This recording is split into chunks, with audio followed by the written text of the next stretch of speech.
मैं our dear student of class ninth में जो मैं फिजिक्स में चैप्टर पढ़ा रहा था ग्रेविटेशन पढ़ा रहा था। तो ग्रेविटेशन में मैंने मोस्टली कंप्लीट करा लिया था। जो अब पढ़ाना है मुझे मास एंड वेट में डिफरेंस पढ़ाना था। What is mass and what is weight. Last topic जो मैंने पढ़ाया था relation between capital G and small g, जो कि कुछ बच्चों को समझ में नहीं आया है, तो मैं उसको फिर से रिवाइज कराता हूँ, या ध्यान से देखिएगा। कैपिटल जी एंड स्मॉल जी, एक फार्मूला आपको याद होगा, जो मैंने एक फार्मूला बताया था यूनिवर्सल लॉ ऑफ ग्रेविटेशन से। आपको जो फार्मूला आया था F equal to G m1 m2 upon r square. F आपका फोर्स होता था और m1 m2 मास होता था दो बॉडीज का। तो मैंने इसमें बताया था हमारे यूनिवर्स में अगर दो ऑब्जेक्ट होते हैं, दो ऑब्जेक्ट के बीच में फोर्स लगता है, और फोर्स जो होता है कौन सा फोर्स लगता है? अट्रैक्शन फोर्स लगता है। बताया था मैंने, ग्रेविटेशनल लॉ बताया था। तो मैंने बताया था कि हमारे यूनिवर्स में अगर दो ऑब्जेक्ट हैं तो उनके बीच में अट्रैक्शन फोर्स लगता है। हमने मान लिया कोई ऑब्जेक्ट m1 है और एक ऑब्जेक्ट m2 है, एक ऑब्जेक्ट b है, इनका मास m1, इसका मास m2 है। कुछ डिस्टेंस r पे रखे हुए हैं, इनके बीच में एक फोर्स लगता है, अट्रैक्शन फोर्स लगता है। जो अट्रैक्शन फोर्स होता है वो डायरेक्टली प्रोपोर्शनल होता है product of the mass. Force जो था इनवर्सली प्रोपोर्शनल था square of the distance between the objects. ठीक है, इक्वेशन फर्स्ट और सेकंड को जो हमने कंबाइन किया था आया था F proportional m1 m2 upon r square. Proportional आया था, कांस्टेंट आया था, F इक्वल क्या आया था आपका g m1 m2 upon r square. ये मैंने आपको प्रीवियस वीडियो में पढ़ाया था। जहां पे g आपका क्या था? Universal gravitational constant.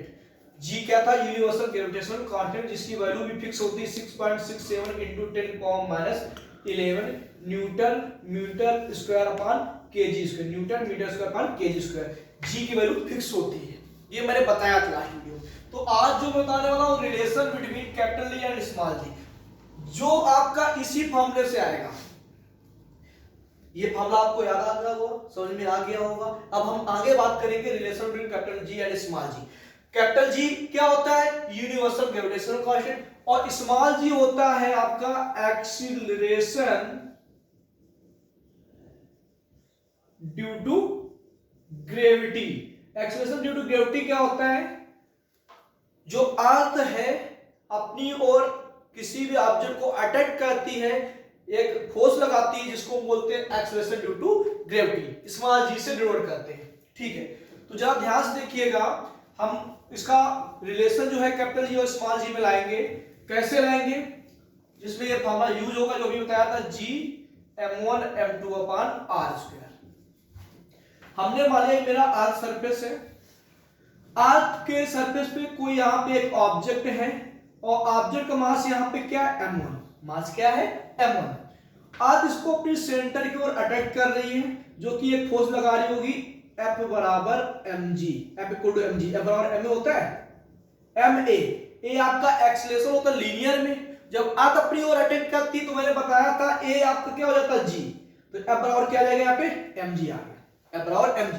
तो ये कोई ऑब्जेक्ट था जिसका मास m था, और अर्थ अपनी ओर फोर्स लगा दी, F बराबर mg, ये फोर्स हो गया।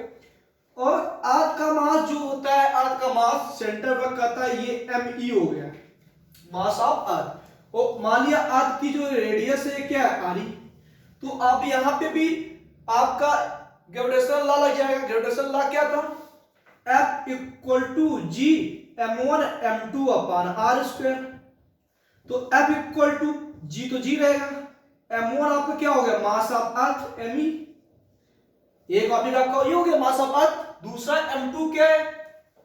स्मॉल m क्या है? मास ऑफ एनी ऑब्जेक्ट जो अर्थ के सरफेस पे, जिसकी यहां से डिस्टेंस आरी है, अपॉन डिस्टेंस क्या होगी? आरी स्क्वायर। ये क्वेश्चन हो गई आपकी सेकंड, और ये क्वेश्चन हो गई फर्स्ट। तो यहां पे जो मास स्मॉल m है, जो ऑब्जेक्ट है, जो जिसका मास स्मॉल m है, उस पर दो फोर्स वर्क कर रहे हैं। फोर्स एक्टिंग ऑन ऑब्जेक्ट क्या लगेगा, F बराबर mg, ठीक, force acting on object which, जिसके पास कुछ मास है, क्या मास है, m, तो F बराबर क्या है, mg, ये क्वेश्चन के फर्स्ट। अब according to law of gravitation, तो आपका क्या दूसरा फोर्स क्या लग रहा है, F equal to G M E M upon R E square, ये क्वेश्चन हो गई सेकेंड। दोनों फोर्स इक्वल होंगे, दोनों फोर्स इक्वल होंगे, तभी तो ऑब्जेक्ट यहां पे रुका हुआ है और अर्थ अपनी ओर खींचने की कोशिश कर रही है, ना अर्थ की ओर जा रहा है और ना ये वहां से इसके पास जा रहा है, यानी दोनों एक ही जगह रुके। जैसे हम यहाँ पे खड़े हुए हैं तो अर्थ हमें अट्रैक्ट कर रही है, लेकिन हम यहाँ से नहीं जा पा रहे हैं क्योंकि हम यहाँ फोर्स mg लगा रहे हैं, अर्थ अपनी ओर जो फोर्स लगा रही है, दोनों फोर्स क्या है आपके बैलेंस है, दोनों फोर्स क्या है, इक्वल। तो from equation first and second, दोनों फोर्स इक्वल होंगे तो यहां से mg इक्वल क्या आएगा, G M E M upon R E square, ये ऑब्जेक्ट यहां मान लेंगे a, ये ऑब्जेक्ट आप क्या है, तो ऑन ऑब्जेक्ट a, तो m से m कैंसिल, तो g इक्वल क्या आएगा, G M E upon R E square, ये आपका रिलेशन आ गया है कैपिटल G और स्मॉल g में, ठीक है। कैपिटल G क्या होता है, यूनिवर्सल ग्रेविटेशनल कांस्टेंट होता है, स्मॉल g क्या होता है, acceleration due to gravity, me क्या है, मास ऑफ अर्थ, और re क्या है, रेडियस ऑफ द अर्थ। ये तो मैंने रिलेशन निकाल लिया। अब यहां से कैपिटल G की वैल्यू फाइंड करेंगे, वो कैसे फाइंड करेंगे ध्यान से देखिएगा।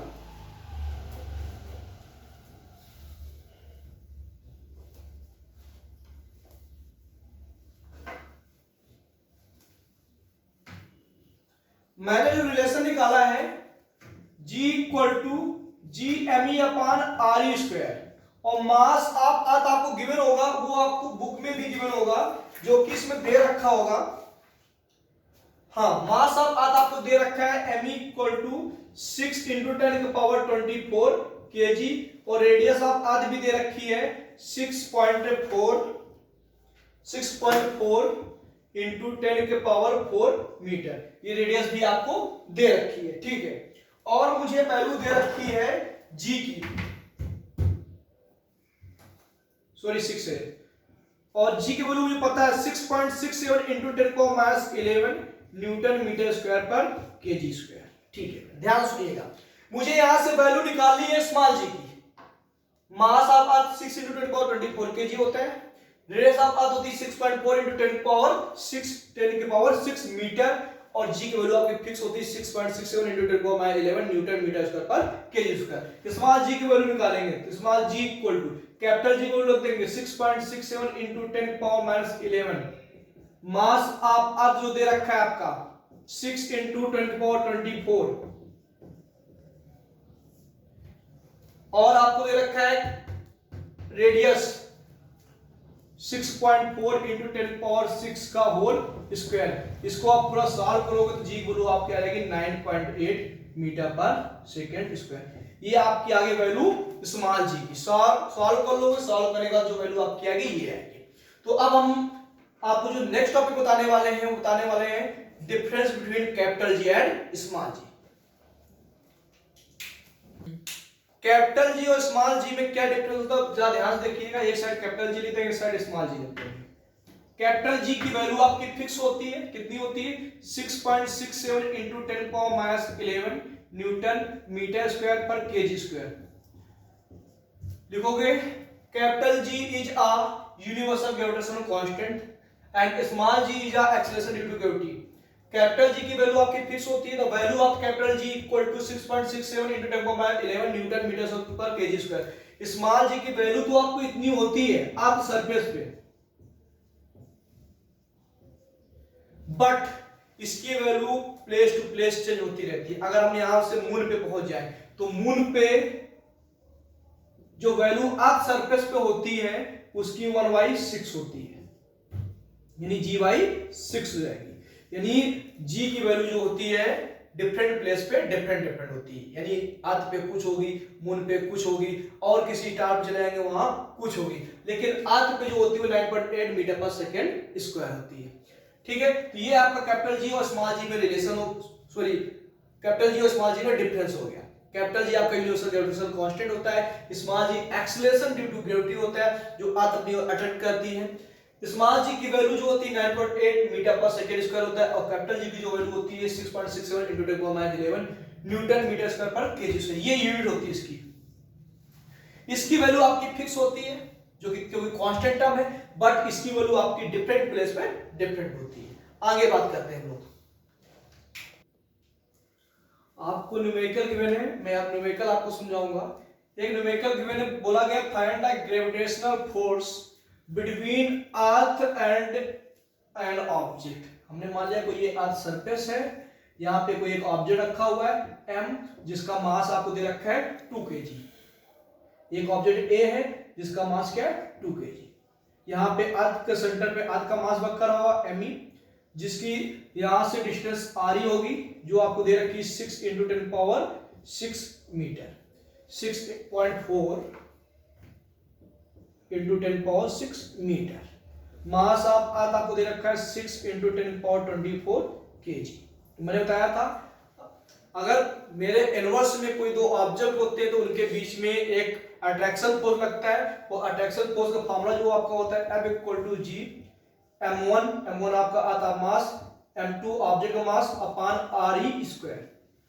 तो F = G की वैल्यू मुझे पता होती है 6.67 into 10⁻11। मास ऑफ अर्थ भी आपको दे रखा है यहाँ पे 6 into 10⁻24 और स्मॉल m की वैल्यू जो ऑब्जेक्ट उसका भी मास गिवन है 2। रेडियस ऑफ अर्थ आपकी गिवन है 6.4 into 10⁻6 का होल स्क्वायर। तो F = आपका आ जाएगा 6.67 into 10 के पावर -11 और प्लस का 24 एक साथ ऐड कर देंगे, क्योंकि जब पावर बेस सेम होता है तो पावर क्या होती है आपकी ऐड, बेस सेम है पावर ऐड हो जाएगा 24 और 11 ऐड हो जाएगा। 6 2 12 आ गया है आपका यहाँ पे अपॉन 6.4 into 10 के पावर 6 2 12 आएगा और यहाँ पे 6.4 का स्क्वायर यानी 6.4 एक वन टाइम और आएगा। इसको आप सॉल्व कर लोगे तो आपका यहाँ से फोर्स निकल आएगा। आगे बात करते हैं।